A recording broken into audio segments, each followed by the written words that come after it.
Chapter 12. Anthony tells a story. Mr. Anthony Cade, announced Treadwell. Enter suspicious stranger from village inn, said Anthony. He made his way towards Lord Caterham with a kind of instinct rare in strangers. At the same time he summoned up the other three men in his own mind, thus: 1. Scotland Yard. 2. Local dignitary, probably chief constable. 3. Harassed gentleman on the verge of apoplexy, possibly connected with the government. I must apologise, continued Anthony, still addressing Lord Caterham, for forcing my way in like this, I mean. But it was rumoured round the Jolly Dog, or whatever the name of your local pub may be, that you had a murder up here, and as I thought I might be able to throw some light upon it, I came along. For a moment or two no one spoke. Superintendent Battle, because he was a man of ripe experience, who knew how infinitely better it was to let everyone else speak if they could be persuaded upon to do so. Colonel Melrose, because he was habitually taciturn. George, because he was in the habit of having notice given to him of the question. Lord Caterham, because he had not the least idea of what to say. The silence of the other three, however, and the fact that he had been directly addressed, finally forced speech upon the last named. Quite so, he said nervously. Won't you, sit down? Thank you, said Anthony. George cleared his throat portentously. When you say you can throw light upon this matter, you mean— I mean, said Anthony, that I was trespassing upon Lord Caterham's property, for which I hope he will forgive me, last night about 11:45, and I actually heard the shot fired. I can at any rate fix the time of the crime for you. He looked round the three in turn, his eyes resting longest on the Superintendent Battle, the impassivity of whose face he seemed to appreciate. But I hardly think that that's news to you, he added gently. Meaning by that, Mr. Cade? Asked Battle. Just this. I put on shoes when I got up this morning. Later, when I asked for my boots, I couldn't have them. Some nice young constable had come round for them, so I naturally put two and two together and hurried up here to clear my character if possible. A very sensible move, said Battle noncommittally. Anthony's eyes twinkled a little. I appreciate your reticence, Inspector. It is Inspector, isn't it? Lord Caterham interposed. He was beginning to take a fancy to Anthony. Superintendent Battle of Scotland Yard. This is Colonel Melrose, our chief constable, and Mr. Lomax.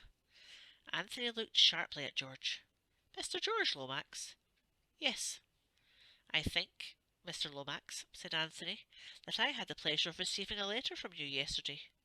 George stared at him. I think not, he said coldly, but he wished that Miss Oscar were here. Miss Oscar wrote all his letters for him, and remembered who they were to and what they were about. A great man like George could not possibly remember all the annoying details. I think, Mr. Cade, he hinted, that you were about to give us some explanation of what you were doing in the grounds last night at 11:45. His tone said plainly, and whatever it may be, we are not likely to believe it. Yes, Mr. Cade, what were you doing? Said Lord Caterham with lively interest. Well, said Anthony regretfully, I'm afraid it's rather a long story. He drew out his cigarette case. May I? Lord Caterham nodded, and Anthony lit a cigarette and braced himself for the ordeal. He was aware, none better, of the peril in which he stood. In the short space of 24 hours he had become embroiled in two separate crimes. His actions in connection with the first would not bear looking into for a second. After deliberately disposing of one body, and so defeating the aims of justice, he had arrived upon the scene of the second crime at the exact moment when it was being committed. For a young man looking for trouble, he could hardly have done better. South America, thought Anthony to himself, simply isn't in with this. He had already decided upon his course of action. He was going to tell the truth with one trifling alteration and one grave suppression. The story begins, said Anthony, about 3 weeks ago, in Bulawayo. Mr. Lomax, of course, knows where that is, outpost of the Empire. What do we know of England who only England know? All that sort of thing. I was conversing with a friend of mine, a Mr. James McGrath. He brought out the name slowly, with a thoughtful eye on George. George bounded in his seat and repressed an exclamation with difficulty. The upshot of our conversation was that I came to England to carry out a little commission for Mr. McGrath, who was unable to go himself. Since the passage was booked in his name, I travelled as James McGrath. I don't know what particular kind of offence that was. The superintendent can tell me, I dare say, and run me in for so many months, hard if necessary. We'll get on with the story, if you please, sir, said Battle, but his eyes twinkled a little. On arrival in London, I went to the Blitz Hotel, still as James McGrath. My business in London was to deliver a certain manuscript to a firm of publishers, but almost immediately I received deputations from the representatives of two political parties of a foreign kingdom. The methods of the foreign kingdom of one were strictly constitutional, the methods of the other were not. I dealt with them both accordingly, but my troubles were not over. That night my room was broken into, and an attempt of burglary was made by one of the waiters at the hotel. That was not reported to the police, I think, said Superintendent Battle. You are right, it was not. Nothing was taken, you see. But I did report the occurrence to the manager of the hotel, and he will confirm my story and tell you that the waiter in question decamped rather abruptly in the middle of the night. The next day the publishers rang me up and suggested that one of their representatives would call upon me and receive the manuscript. I agreed to this, and the arrangement was duly carried out on the following morning. Since I have heard nothing further, I presume the manuscript reached them safely. Yesterday, still as James McGrath, I received a letter from Mr. Lomax. Anthony paused. He was by now beginning to enjoy himself. George shifted uneasily. I remember, he murmured. Such a large correspondence, the name of course being different, I could not be expected to know. And I may say, George's voice rose a little, firm in assurance of moral stability, that I consider this masquerading as another man in the highest degree improper. I have no doubt whatsoever, you have incurred a severe legal penalty. In this letter, continued Anthony unmoved, Mr. Lomax made various suggestions concerning the manuscript in my charge. He also extended an invitation to me from Lord Caterham to join the house party here. Delighted to see you, my dear fellow, said the nobleman. Better late than never, eh? George frowned at him. Superintendent Battle bent an unmoved eye upon Anthony. And is that your explanation of your presence here last night, sir? He asked. Certainly not, said Anthony warmly. When I am asked to stay at a country house, I don't scale the wall late at night, tramp across the park and try the downstairs window. I drive up to the front door, ring the bell and wipe my feet on the mat. I will proceed. I replied to Mr. Lomax's letter, explaining that the manuscript had passed on out of my keeping, and therefore regretfully declining Lord Caterham's kind invitation. But after I had done so, I remembered something which had up until then escaped my memory. He paused. The moment had come from skating over thin ice. I must tell you that in my struggle with the waiter Giuseppe, I had wrested from him a small bit of paper with some words scribbled on it. They had conveyed nothing to me at the time, but I still had them, and the mention of chimneys recalled them to me. I got the torn scrap out and looked at it. It was as I had thought. Here is the piece of paper, gentlemen. You can see for yourselves. The words on it are Chimneys, 11:45, Thursday. Battle examined the paper attentively. Of course, continued Anthony, the word chimneys might have nothing whatsoever to do with this house. On the other hand, it might, and undoubtedly this Giuseppe was a thieving rascal. I made up my mind to motor down here last night, satisfy myself that all was as it should be, put up at the inn, and call upon Lord Caterham in the morning, and put him on his guard in case of some mischief should be intended during the weekend. Quite so, said Lord Caterham encouragingly, quite so. I was late getting here, had not allowed enough time. Consequently, I stopped the car, climbed over the wall, and ran across the park. When I arrived on the terrace, the whole house was dark and silent. I was just turning away when I heard a shot. I fancied that it came from inside the house, and I ran back, crossed the terrace, and tried the windows. But they were fastened, and there was no sound of any kind from inside the house. I waited a while, but the whole place was still as the grave. So I made up my mind that I made a mistake, and that what I had heard was a stray poacher. Quite natural conclusion to come to under circumstances, I think. Quite natural, said Superintendent Battle expressionlessly. I went on to the inn, put up as I said, and heard the news this morning. I realised, of course, that I was under suspicious character, bound to be under the circumstances, and came up here to tell my story, hoping it wasn't going to be handcuffs for me. There was a pause. Colonel Melrose looked sideways at Superintendent Battle. I think the story seems clear enough, he remarked. Yes, said Battle. I don't think we'll be handing out any handcuffs this morning. Any questions, Battle? There's one thing I'd like to know. What was the manuscript?